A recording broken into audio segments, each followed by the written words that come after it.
Hello guys, ജിമിഗി വ്ളോഗ്സിലേക്ക് എല്ലാവർക്കും സ്വാഗതം. ഇന്ന് നമ്മൾ നല്ല സൂപ്പർ കൂന്തൽ ഫ്രൈ ആണ് ഉണ്ടാക്കാൻ പോണേ കേട്ടോ. അതിനുവേണ്ടി നമ്മൾ കൂന്തലൊക്കെ ക്ലീൻ ചെയ്തെടുത്തിട്ടുണ്ട്. അതിനാവശ്യമായ സവാളയും ഉള്ളിയും പച്ചമുളകും പിന്നെ കുറച്ച് തേങ്ങാക്കൊത്ത് ഒരു തക്കാളി ഇതെല്ലാം എടുത്ത് വെച്ചിട്ടുണ്ട്. കൂന്തൽ നമ്മൾ ഒരു വിസിൽ കേൾപ്പിച്ച് വെച്ചിട്ടുണ്ട് കുക്കറിൽ. എന്നിട്ട് നല്ല ഭംഗിയായിട്ട് അരിഞ്ഞെടുക്കുക. നമുക്ക് എങ്ങനെയാണ് ഉണ്ടാക്കിയിടം നോക്കിയാലോ. നല്ല ഫ്രഷ് കൂന്തലാണെന്ന് കിട്ടിയേക്കണേ കേട്ടോ. അപ്പോൾ നമ്മൾ ചട്ടി വെച്ചിട്ടുണ്ട്, എണ്ണ ചൂടായി ആദ്യം തന്നെ വെളുത്തുള്ളി ഇട്ട് കൊടുക്കുക. വെളുത്തുള്ളി ജസ്റ്റ് ഒന്ന് ഫ്രൈ ആയി വരുമ്പോഴേക്കും നമ്മുടെ ഇഞ്ചി ചതച്ചതിട്ട് കൊടുക്കുക. അതുമിട്ട് ജസ്റ്റ് ഒന്ന് വഴറ്റിയിട്ട് നമ്മുടെ സവാളയും പച്ചമുളകും വേപ്പിലേക്ക് ഇട്ട് കൊടുക്കണം. നന്നായിട്ടൊന്ന് ഫ്രൈ ഒന്നും ആവണ്ട, ജസ്റ്റ് ഒരു ബ്രൗൺ കളർ ആവണ വരെ ഒന്ന് വഴച്ചിക്കൊണ്ടിരിക്കുക.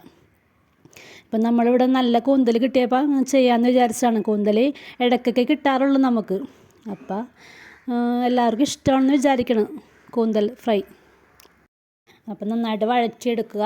വഴറ്റി കഴിയുമ്പോൾ കുറച്ച് തേങ്ങാക്കൊത്ത് നമ്മൾ അരിഞ്ഞ് വെച്ചിട്ടില്ലേ അതിടണം. ആ തേങ്ങാക്കൊത്തിൻ്റെ ആ വെള്ളമൊക്കെ ഒന്ന് വറ്റി ഡ്രൈ ആകാൻ വേണ്ടിയാണ് ആദ്യമേ തന്നെ ഇട്ട് കൊടുക്കണം കേട്ടോ. കാരണം കൂന്തൽ ഫ്രൈ അല്ലേ, അപ്പോൾ തേങ്ങാക്കൊത്തിനും അതിൻ്റേതായ ടേസ്റ്റ് വരണം. അതിന് വേണ്ടിയാണ് തേങ്ങാക്കൊത്ത് നമ്മൾ ആദ്യമേ ഇട്ട് കൊടുക്കുന്നത്. അതിന് ശേഷം നമ്മുടെ പൊടികൾ, അതായത് മുളക് പൊടി, മഞ്ഞൾ പൊടി, ഗരം മസാല, കുരുമുളക് പൊടി അതും കൂടി ഇട്ട് നന്നായിട്ടൊന്ന് വഴറ്റുക. നന്നായിട്ട് മൂപ്പിക്കണം കേട്ടോ. മുളക് പൊടിയുടെയൊക്കെ ആ ഒരു പച്ചമണം പോകണം, അതുവരെ ഒന്ന് വഴറ്റി കൊടുക്കുക. വഴറ്റിയിട്ട് പിന്നെ നമ്മുടെ തക്കാളി ആഡ് ചെയ്ത് കൊടുക്കുക. തക്കാളിയും ഒന്നും അതിൻ്റെ പച്ചമുളകൊക്കെ പോയി വെന്ത് വരുമ്പോഴേക്കും നമ്മൾ അരിഞ്ഞ് വെച്ചേക്കണം കൂന്തലിട്ട് കൊടുക്കണം. കൂന്തലും നന്നായിട്ട് ആ ഗ്രേവിയായിട്ട് നന്നായിട്ട് മിക്സ് ചെയ്യണം.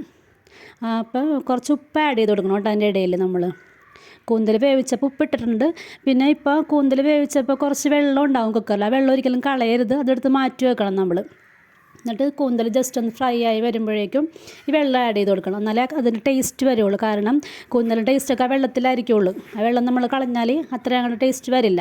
അപ്പോൾ വെള്ളം കൂടി ആഡ് ചെയ്ത് കൊടുത്തിട്ട് വെള്ളം കൂടിയൊക്കെ ഒന്ന് ആഡ് ചെയ്ത് കൊടുത്ത് നന്നായിട്ടൊന്ന് വഴറ്റുക.